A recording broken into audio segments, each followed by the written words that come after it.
Kerala football ഫോറത്തിലേക്ക് ഏവർക്കും സ്വാഗതം. വെച്ചാൽ വിശ്വസിച്ചത് അങ്ങനെ കേരള ബ്ലാസ്റ്റേഴ്സിന്റെ പുതിയ ഉടമസ്ഥരുടെ കാര്യത്തിൽ എന്തായി എന്നുള്ള പല ചോദ്യങ്ങൾ എന്നോട് ചോദിക്കുന്നുണ്ടാവും വെച്ചാൽ. അപ്പം അതിനെക്കുറിച്ച് വ്യക്തത വന്നിരിക്കുകയാണ് വെച്ചാൽ, കേരള ബ്ലാസ്റ്റേഴ്സിനെ സ്വന്തമാക്കാൻ വേണ്ടി IBS സോഫ്റ്റ്വെയർ കമ്പനി രംഗത്തുണ്ടെങ്കിൽ പോലും അവർ പിന്മാറിയിരിക്കണം വെച്ചാൽ.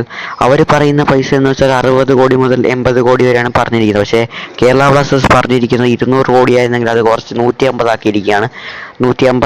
അതിനുശേഷം ആ വിലയൊന്നും IBS സോഫ്റ്റ്വെയർ കമ്പനിക്ക് താങ്ങാൻ സാധിക്കാത്തത് കൊണ്ട് അവർ കേരള ബ്ലാസ്റ്റേഴ്സിന് വാങ്ങാൻ വേണ്ടി നിന്ന് പിന്മാറിയിരിക്കുകയെന്ന് വെച്ചാൽ. അതുകൊണ്ട് വിദേശത്ത് നിന്ന് ഒരു മലയാളി കേരള ബ്ലാസ്റ്റേഴ്സിനെ സ്വന്തമാക്കാൻ വേണ്ടി രംഗത്തുണ്ട് എന്നാണ് പറയുന്നത്.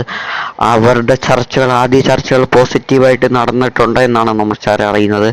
ഇതുപോലെയാണ് നമ്മുടെ IBS സോഫ്റ്റ്വെയർ കമ്പനിയുടെ കാര്യത്തിലും പറഞ്ഞത്. ആദ്യത്തെ ചർച്ചകൾ പോസിറ്റീവായിട്ട് നടന്നിട്ടുണ്ടെങ്കിൽ പോലും ഇനി വരും ദിവസങ്ങളിൽ അതിനെക്കുറിച്ച് ഒരു വ്യക്തത വരും. എന്നുവെച്ചാൽ വിദേശത്തുള്ള ഒരു മലയാളിയാണ് കേരള ബ്ലാസ്റ്റേഴ്സിനെ സ്വന്തമാക്കാൻ വേണ്ടി എത്തിയിരിക്കുന്നത്. അവരിപ്പോൾ ഹൈദരാബാദിലുണ്ട്. കേരള ബ്ലാസ്റ്റേഴ്സിനെ സ്വന്തമാക്കാൻ വേണ്ടിയുള്ള ചർച്ചകളിലാണ് എന്നാണ് നമ്മൾ അറിയുന്നത്.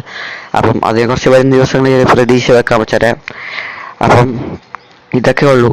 കേരള ബ്ലാസ്റ്റേഴ്സിന്റെ തുക 150 ലക്ഷം കോടി രൂപയായിട്ട് കുറച്ചിരിക്കുകയാണ് വെച്ചാൽ കേരള ബ്ലാസ്റ്റേഴ്സ്. ഇതെങ്കിലും ആരെങ്കിലും വാങ്ങാൻ മതി വെച്ചാൽ. ഇതൊക്കെ അത്ഭുതമാണ്. 200 കോടിയിൽ നിന്ന് 50 കോടി അവർ കുറച്ചിരിക്കുകയാണ് വെച്ചാൽ. അപ്പം ഇനി ആരെങ്കിലും വാങ്ങാൻ വന്നാൽ കൊള്ളാൻ വെച്ചാൽ. അപ്പം മറ്റൊരു വീഡിയോ കാണുന്നത്. ബൈ. ഫുട്ബോൾ ലോകം.